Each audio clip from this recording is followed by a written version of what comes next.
Hello, everybody, and welcome to our Point Blue Bird-A-Thon kickoff.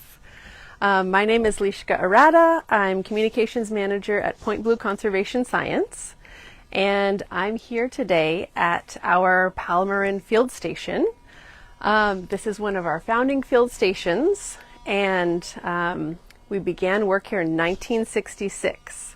So getting close to 60-year-long study here. So it's a very special place at Point Blue, and it's a perfect place for us to kick off our 47th annual Bird-A-Thon, Rich Stahl Cup Bird-A-Thon. You may hear some construction noises because we are currently doing some renovation on the field station thanks to a very generous supporter. So thank you. You know who you are out there. Hi, Jane. Welcome. I see you've joined us. We're just kicking off our Bird-A-Thon live here. So today we've got a very special Bird-A-Thon kickoff. And it's special because we've got some nature and art and literary superstars to help us kick off our 47th annual Bird-A-Thon. Amy Tan will be joining us in just a few minutes. She's brought a few friends along with her too, including Christian Cooper, Ed Yong, who is going to be our first speaker in our Point Blue Speaker Series, which starts this Thursday. Sorry, but this Thursday's talk is sold out. There may be a wait list, so I would go over to the Marin Center website and see if you can get some tickets. But yeah, so we've got Christian Cooper, Ed Yong, Keith Hansen's in the house, artist Tiffany Bozick, worldwide scientist Jack Dumbacher is here, John Muir-Laws is here.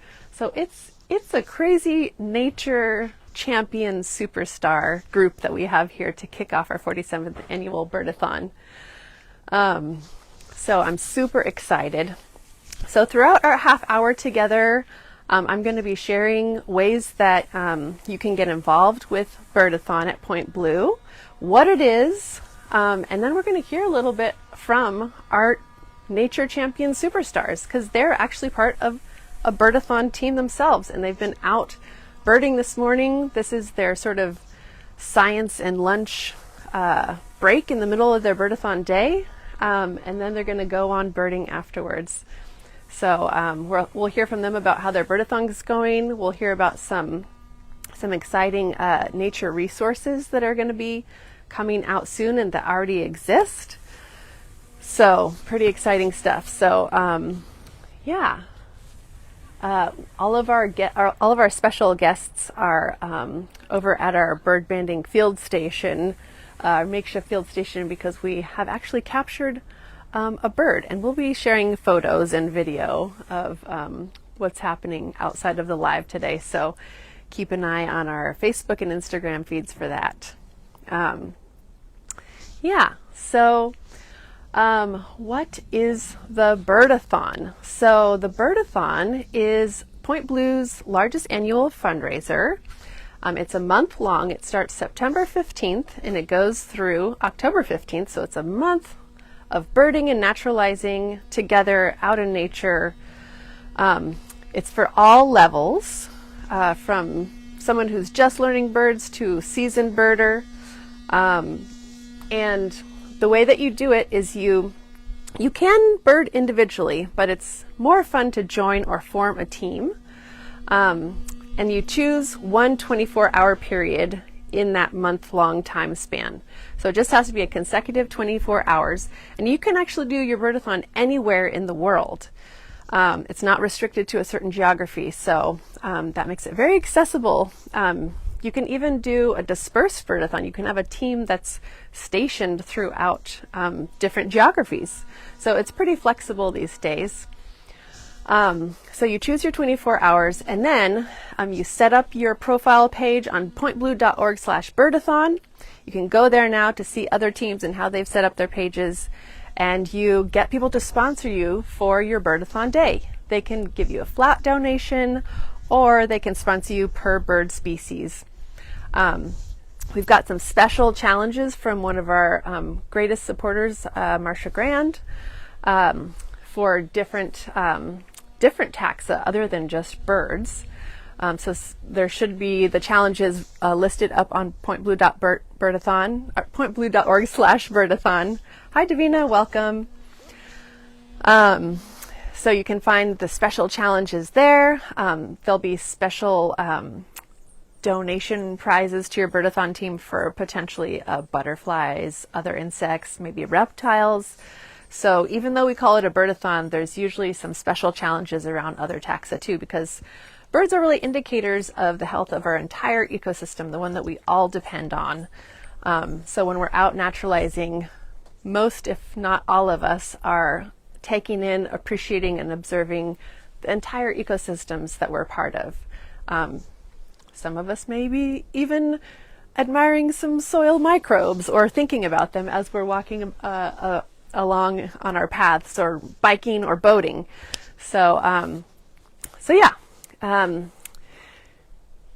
Just sharing how Bird-A-Thon works. After you form your team and you choose your day, you set up your profile, you get people to sponsor you, and then you just go out and have fun during your day. You report your sightings to the folks that have sponsored you, and you can keep getting sponsorships even after Bird-A-Thon ends. So that's sort of how it works. And we've got some special guests coming to join us here in just a second. I see they're gathering. Oh my God, I'm getting nervous. We've got nature superstars coming over here. So I'm gonna invite our special guests to come on over here. Great catbird. Go ahead. Yeah. Okay. Come on, Seth. Hi, Amy. Hi.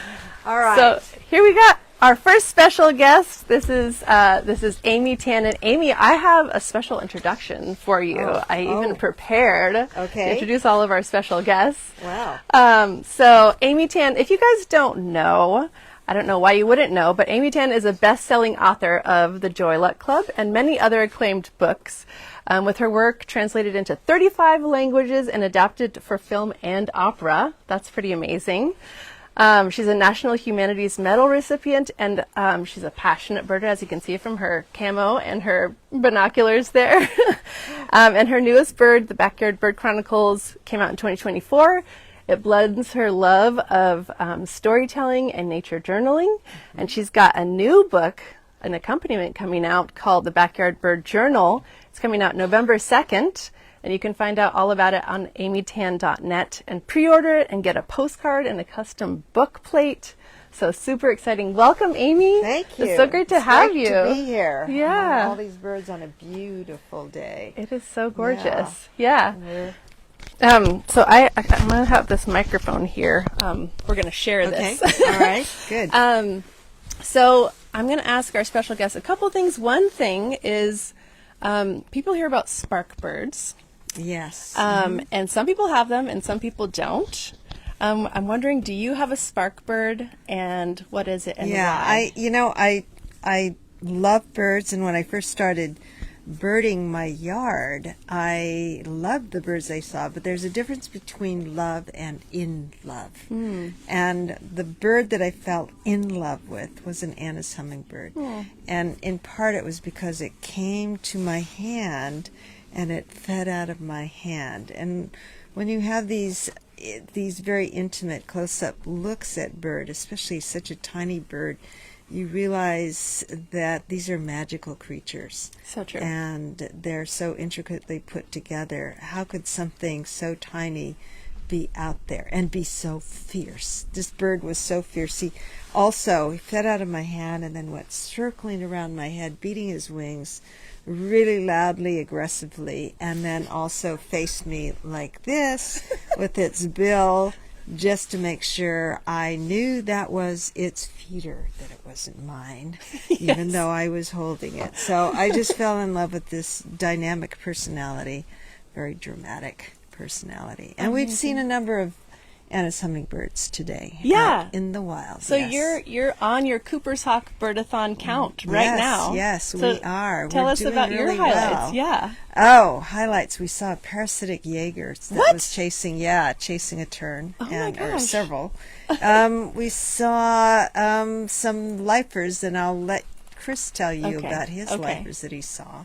We saw a very rare rufous sparrow, which is something we don't see too often here.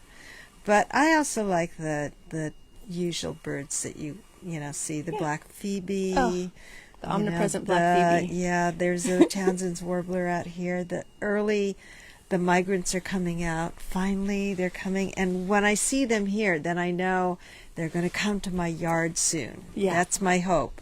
Townsend's warbler comes to my yard, and we see it out here, and I know it's on its way a little bit further south. Okay. And maybe I will be able to see it soon. Amazing. Yeah.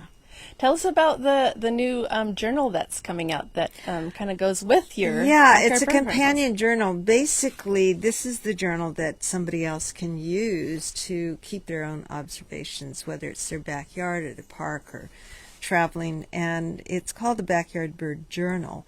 And it has some hints about what you might do to get started. And the big hint is make a mess.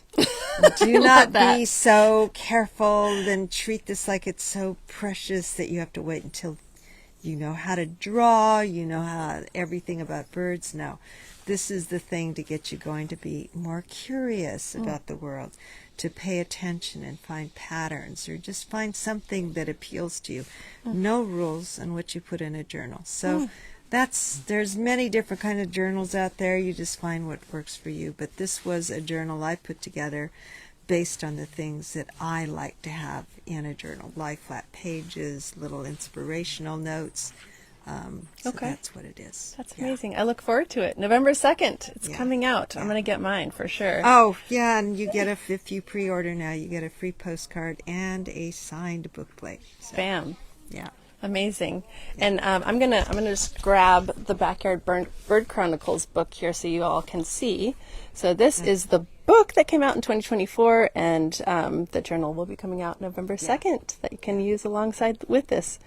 One thing that I really loved about your Backyard Bird Chronicles is just the character that comes out through your drawings. You really connected with the birds' personalities. Oh, thank you. Yeah, that's what you have to do as a novelist as well. Yeah. You have to make the characters feel very real, and oftentimes they think that you imbue characters with emotions that you feel toward them, or something that has to do with your curiosity about knowing something more, and that you're in the moment. And so that was my challenge always, was to draw, whether it was drawing a cartoon version of behavior or drawing a more detailed portrait, to find something about that bird in the moment, just before it takes off or just when it landed, and to make that bird feel alive.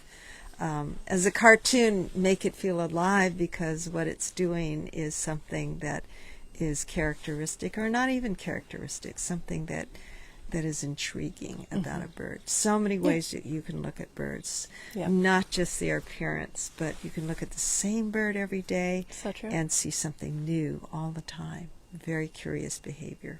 Amazing. Yeah. Totally agree. Yeah. Thank you, Amy. Thank you. Oh, thanks so much. We really enjoyed your thoughts and your sentiments, and really appreciate you being part of Point Blue's Bird-A-Thon. Go check out pointblue.org/Bird-A-Thon, and you can support the Cooper's Hawks, which is the team that Help Amy us. is on this year. Keep us going. Yeah. Keep us motivated. They're doing an amazing job so far. Yeah. Having fun. Yeah, awesome. Well, thanks. Okay. And maybe I should speak to the star of the Cooper's Hawks next. Yes, I think so. The namesake of our team. Hi. Hi. Thank you so much There for we are. joining. Hi. Yeah, here we are. We're doing vertical. You can share this easier on our stories, right? Cool. So, Christian, I have a nice little. Would you hold this thing Sure. for a minute? Of course. I thought about bringing out two mics, but I just felt like this would be easier. No worries. Thank you for your assistance. Anytime. So, Christian, this is my first time meeting Christian, and I'm super excited to meet him and to be in his presence. He's a nature champion. So Christian is the host and consulting producer of the National Geographic's Extraordinary Birder, and he's the author of the memoir Better Living Through Birds. A lifelong birder, writer, and activist, he's broken ground in comics as one of Marvel's first openly gay editors, created barrier-breaking LGBTQ characters, and continues to champion access to nature conservation through his work with NYC Bird Alliance. Right? Name change. Yes. So, Christian, super excited to see you in the flesh. I've watched videos of your interviews, so this is like starstruck moment right now. Oh, cool. Yeah. I'm glad to be here. Christian's here from the East Coast. I am. Right. And so lots is new to me. I mean, I spend some time in the West Coast, but in Southern California, not up here in Northern California. Okay. SoCal. And I hear, were you trying to see a chestnut-backed chickadee? I was. And did you see it? I did. Okay. Yes, amazing. which was very exciting. And what other birds were you excited to see on the northern West Coast? New birds to me, probably the most exciting for me today was Hutton's vireo, which looks like someone took a ruby-crowned kinglet and Xeroxed it up a couple of times. Chunked it up a bit. Yeah, so that was kind of cool. I'm being mocked by Ed Yong because I was totally not at all impressed with a Western warbling vireo, which is a split that apparently happened like 2 weeks ago, 2 months ago. I didn't hear about that. Okay. And, yeah, I know. And I'm like, it's a warbling vireo. And it's like, no, it's a Western warbling vireo. And I'm like, oh, okay. Now that makes all the difference. So, But yes, does it wear a little cowboy hat? But, it is more well marked than our Eastern versions. Okay. So discernibly so, I would say. Maybe that's a good association then. There you go. Okay. Yeah. And I have heard about your spark bird. I'm listening to your book on audio on the Libby app, which is connected to our local libraries. But can you tell our viewers what your spark bird is and a little bit about why? Sure. My spark bird is the red-winged blackbird. And when I was a kid, I built a bird feeder and put it up in the backyard for no apparent reason, and filled it with cracked corn, I guess it was, and I kept seeing this all-black bird with a little patch of red at the shoulder of the wing eating from it. And I got all excited because I was like, I've discovered a new species of crow. I was thrilled at my, pre-adolescent, scientific breakthrough. Yes. And then found out, it's a red-winged blackbird. But no, Which is also exciting. Yeah, I still love them. And to me, they are the first sign of spring. Because robins are lovely but unreliable. Some of them stay winter over. They kind of straggle back. The red wings, it's like when the males come back, they are back. And you know it because you hear them. They're going, conqueree! And spring, finally. Finally, because I hate winter. Right, so, right. Yeah. Amazing. Thanks for sharing that. Yeah, my dad's favorite colors are red and black, so he really loves that bird too. Or scarlet tanager. Yeah. I don't think, I have been with Point Blue for 20 years, and I started here at the Palomar Field Station as a bird bander. And at one of our off-sites, one of the exciting things, especially in these seasons, is getting those crazy vagrants.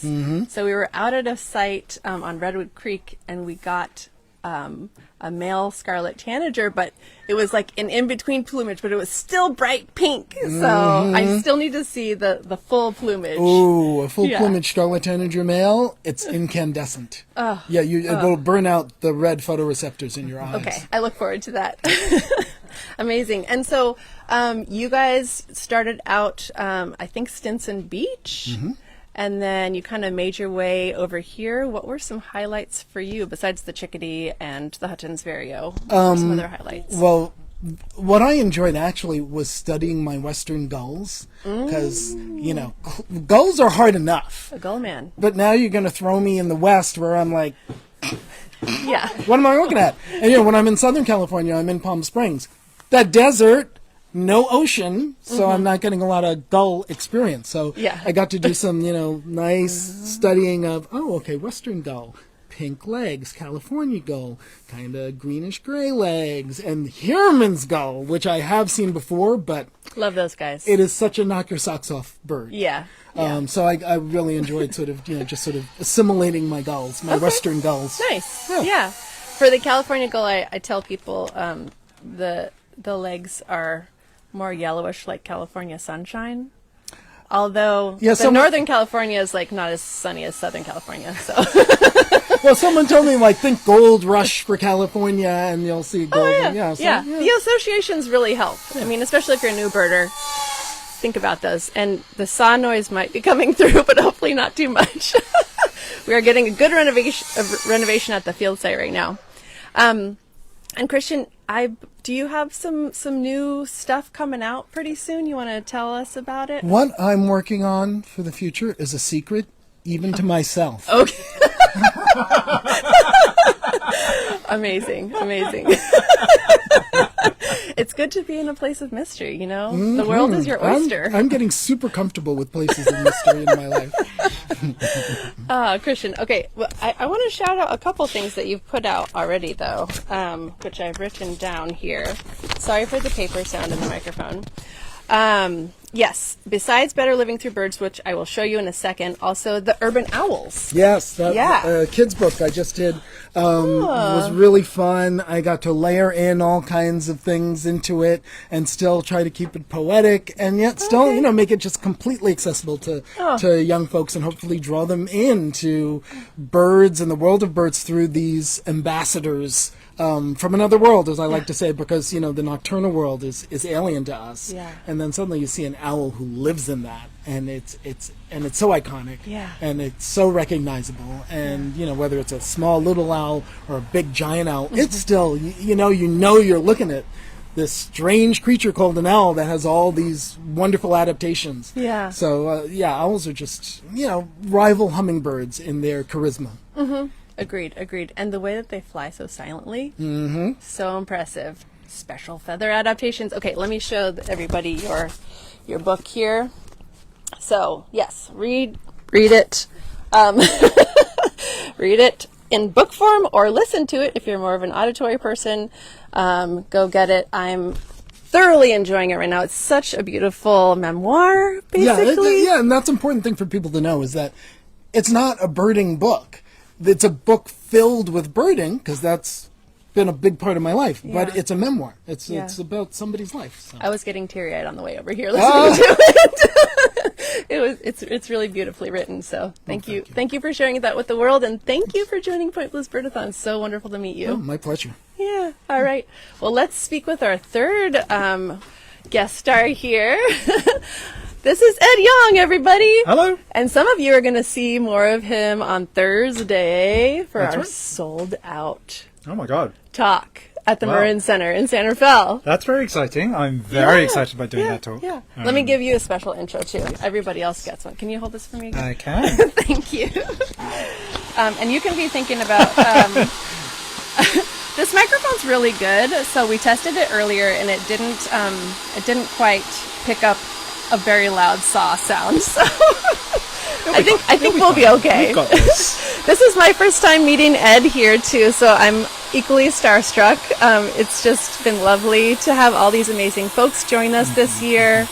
We really appreciate you just, joining forces with us and just adding to the pot of magical nature advocacy, Yeah, basically. it's an amazing group. Yeah. So, if you don't know, Ed Yong is a Pulitzer Prize-winning science journalist and best-selling author known for making complex science clear and captivating. So we're both in the same, Point Blue and you, we're in the same boat. We're trying to make that complex science clear and captivating. His reporting for The Atlantic during the COVID-19 pandemic earned widespread acclaim. And his books, including I Contain Multitudes, which I just started listening to as well. I'm just like, microbes? Heck yes, I love that. And An Immense World, reveal the hidden wonders of the microbial and sensory worlds. Ed's storytelling invites all of us to see nature and our place in it with fresh eyes, and you can learn more at edyong.me. And I've got I've got Ed's book right here. Go take one of his books. Go take a look, or download it and listen to it. Thank you, Amy. Amy handed that to us here. And hopefully the saw noise is not too loud. That's fine. We knew this was going to happen. So Ed, I've asked everybody else about spark birds. If you have a spark microbe, you can also tell us about that. So I feel like I have more of a spark region. So I moved to the Bay Area about 2 years ago. Okay. And I wasn't a birder before then. I've obviously cared about animals for the longest time, and I've written books about the natural world, but I never really took part in it, and that has been a new thing for me. It has completely transformed my life for the better, which I'll talk about more on Thursday. But yeah, I'm quite new to this, and it was moving here and having a lot of things happen at once that got me into birding. It was walking into my house and seeing an Anna's hummingbird perched on a tree in my back garden. It was hearing from a good friend of mine who I knew was a birder. I can't wait to introduce you to Secret Orange Butt. And on my first hike here, a California towhee hopped into view, lifted its tail, and I went, "That's Secret Orange Butt!" I love that. I love that so much. And it was walking through a redwood forest and hearing this beautiful lilting song and seeing my first ever Pacific wren, just backlit against the sun. You could see its breath condensing in the morning air, just stunning. So Yeah. I had many spark bird experiences over the course of about 3 or 4 months, and then just became hooked. Wow. Yeah. I mean, it happens easily, doesn't it? Very easily, all too easily, surprisingly easily. Yeah. Yeah. Just got to give it just a smidge of time. Just a little bit of time, yeah. No, I went from, I don't own a pair of binoculars to I am questing after lifers in about the span of about 4 months. And I went from, isn't it weird that all these local birders are dropping everything to chase this rare bird, to I'm driving for an hour to find a rarity in space of about 4 more months. So I am in deep. Oh, that's amazing. Yeah. And I've done that a few times, to go to the reports. One of them, and I know that Christian talks about this too, is to find a rare vagrant, you don't just look for the bird, you look for the gaggling group of birders that are surrounding a random tree, Yes. on a New York side street. And that's what I did with the what was it? A cerulean warbler. Oh, in New York City. yeah. Yeah, it's a great world. I mean, I love that too. There's so many sides of birding that I adore. That communal aspect is really fun when you are with a group of 20, 30 other people, some of whom, like me, have been birding for a few months. Some people have been birding their whole lives, and just seeing a bird that everyone is just enraptured by is just the most wonderful experience. It really is. Yeah. Yeah. Well, glad you're part of the club now. Thank you. Yeah, no, very much so. A little bit too much. Oh, amazing. And so you are also a Cooper's Hawk this year for the yes. Point Blue Bird-A-Thon. Again, pointblue.org/Bird-A-Thon. Go to the page, support the Cooper's Hawks, form your own team. See what's cooking there. And eventually their bird list, and maybe even some photos and videos, will be posted on that page. But Ed, what have been your highlights so far on the Bird-A-Thon halfway through? Ooh, so Flies everywhere.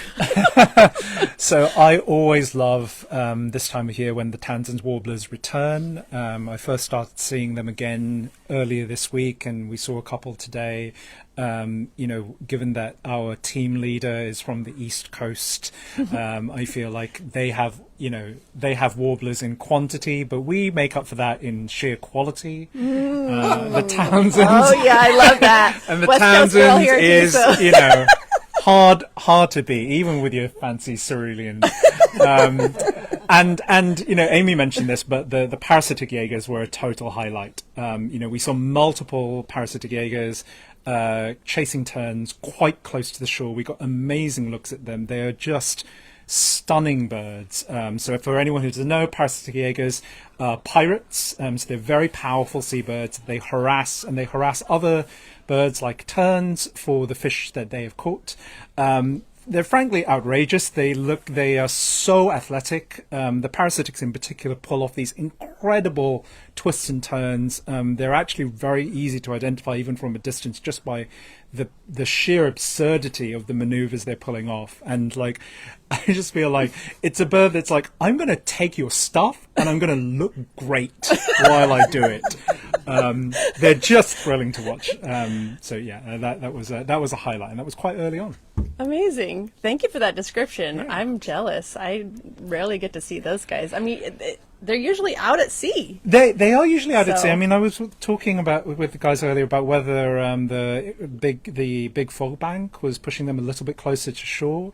So this was also a personally great sighting, because I remember standing on that cliff edge and seeing elegant terns flying past, which are usual like Jaeger targets, and thinking, I bet there's a Jaeger out there. And it just that feeling when you think that you just manifested a bird feels great, you know. And I think it's about like cueing into things like habitat and behavior and environmental conditions that like you kind of slowly internalize over time as you do this. And when it all clicks in and you think like, I know exactly the kind of bird that should show up like right about here, and it does, like, yes, I did it. It's happening. You did the puzzle. Yeah. Thank you for bringing that up, Ed. I mean, that's part of the joy and the learning journey of going on bird walks and being part of Bird-A-Thons. It's not just knowing the bird's name. It's learning all the things that are connected to the bird, including yourself, right? How do you feel about the bird? What does it sound like? Where is it? And then you understand your surroundings more, and you understand your relationship to those birds and where they live and where you live, right? You totally do. I mean, there's an aspect of like any kind of like listing or bird-a-thoning that's like, it's just a silly game, right? But like to actually play the game, you do need to have that knowledge, and it feels like being given access to like the keys to some secret of the universe that like you know we could have done exactly the walks then and the routes that we did today and seen absolutely nothing, but just by that act of paying attention a little bit more, learning over time, like you just start seeing all this incredible stuff that would have completely passed us by in a different life. So true. I'm so excited for Ed's talk this Thursday, his sold out talk for Point Blue Speaker Series. I would go over to the Marin Center website or the Point Blue website and just see if there's a wait list. I'm not sure if there is, but if you can get in, you got to get in. Ed, is there anything that you have coming up that you want to shout out? Shows, books, resources? We talked about the 2 books that I've written. I'm actually just so close to finishing book number 3. That the book is called The Infinite Extent, and it is about life at different scales. So very big, very small, very long-lived, very short-lived. It is about what it is like to be the size of a blue whale or the size of bacterium, you know, to live for a few months like the insects around us, or like a few millennia, like that are buzzing around that's us right now. Yeah. Yes. A few seconds, like this fly, that, or a few millennia, like a bristlecone pine. It's about life at the extremes of possibility. Wow! And there will be a lot of birds in it. I've had to be fairly restrained about the amount of bird content. So hummingbirds feature in several chapters. I went to New Zealand to see bar-tailed godwits take off on their epic record-breaking migrations. There'll be, for people who've enjoyed my previous 2 books, this one is very much along the same lines, the same kinds of themes. It's about exploring sides of nature that I think we all need to know about, but that we often miss because of our own, the limits of our own biology. And I kind of see it as finishing a trilogy of work. Amazing. So I'm really excited. I just need to, just 5,000 more words, guys. So close. thoughts and prayers for this. Okay, everybody send good vibes to Ed right now to finish the book. Oh my God. Well, let's have our 3 Cooper's Hawk Stars come and say goodbye to our viewers here. And I'm going to wrap it up with just a few more aspects. Oh, yay! Look at these superstars. Oh my God, they're so cute. And I'm thank you making guys. us sweat. Oh God. Okay. We are the world. No more sweat. Guys, I just saw a Blackburnian warbler. That's amazing. Oh, That's bird wow. number 76. Wow. Amazing on the West Coast. Right. It's so close. These guys are amazing. Okay, follow them all. Get their stuff. You will learn so much. Your heart will explode. Just thank you guys so much. You're Thank you. amazing. Yeah, and good luck with the rest of the Bird-A-Thon. I look forward to your updates, and I'll get to hang out with you a little bit after this live. So, All right. Yay. thank you. Bye. Bye. Oh, wow. That was amazing. I'm just like tingling right now with excitement. And I just want to end our live with encouraging you all to be part of Point Blue's Bird-A-Thon. And there is cool merch. I'm wearing our t-shirt with a design from Christina Burnham, one of our Antarctic biologists. She's also an artist. She created this amazing design that we have on t-shirts and sweatshirts. And then there's a couple other things like a water bottle, I think. But pointblue.org/Bird-A-Thon, you should find a link to the bonfire store. Join the Bird-A-Thon, support a team. We would love to have you, and it's just so much fun. We're just trying to expand our community of bird and nature lovers. We need it right now. We need everybody to be involved.